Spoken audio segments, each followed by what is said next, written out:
যে মিথ্যাটাকে সত্য প্রমাণ করে সত্যটাকে মিথ্যা বাড়িয়ে ফেলানো হয়েছে। যেমন গোটা জাতি জানে যে কোরআন আছে, হাদিস আছে, কোরআন হাদিস মতো চললেই আমরা ইমানদার হইতে পারবো, ইমান নিয়ে কবরে যেতে পারবো। এটা সম্পূর্ণ ভুল ধারণা। কোরআন মানুষকে মুক্তি দিতে পারে না, কোরআন মানুষকে সাহায্য করতে পারে না।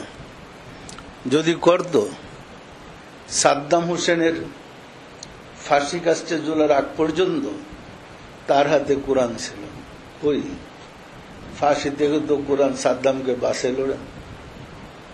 যদি পারত, শায়েখ আব্দুর রহমান তার হাতে কোরআন শরীফ ছিল, ছিল না? ছিল না?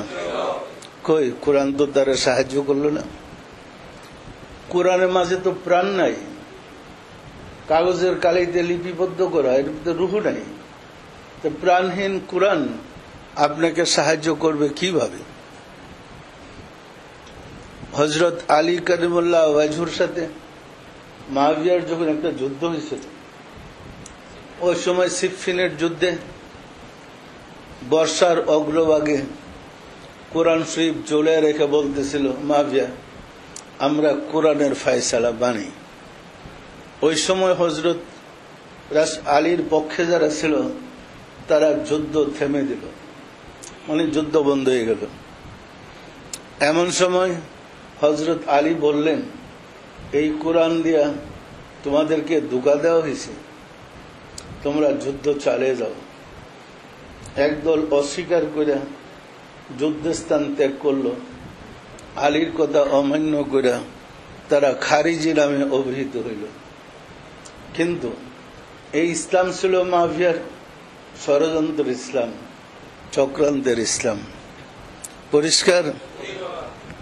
সম্মানিত আশিকে রাসূলেরা নাস্তিকদের বলি উড়াইয়া যারা ফতোয়া ঝাড়তেছে, নাস্তিকদের বিরোধিতা করতেছে, এরা কোরআন পড়ে কি আস্তিকের কাজটা করছে? এরা যে কোরআন পড়াইল, এটা কি আস্তিকদের কাজ? আমার বলা হয়েছে যে ওই একটা রাজনৈতিক দলের লোক কোরআন পড়াইছে, ওইখানে তো হুজুররাই সব, চতুর্দিকে তো হুজুররা, হুজুরদের মাঝে আর একটা রাজনৈতিক দল গেলে এর অস্তিত্ব থাকবে? সব তো জিহাদের অস্ত্রপস্ত্র সাথে আছে। কি যে তাণ্ডব চলতেছিল, যারা আরামবাগে বসবাস করেছে তারা বুঝতে পারছে।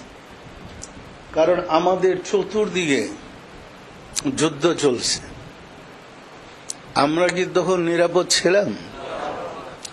সম্মানিত আশিকে রাসূলেরা, সুতরাং মনে রাখতে হবে, আপনাকে চরিত্রবান হইতে হইলে চরিত্রবান ব্যক্তির সান্নিধ্যে যেতে হবে। চরিত্রবান ব্যক্তি ছাড়া চরিত্রবান হওয়া যায় না। আর চরিত্রবান ব্যক্তি ছিলেন রাসূল। রাসূলের পরে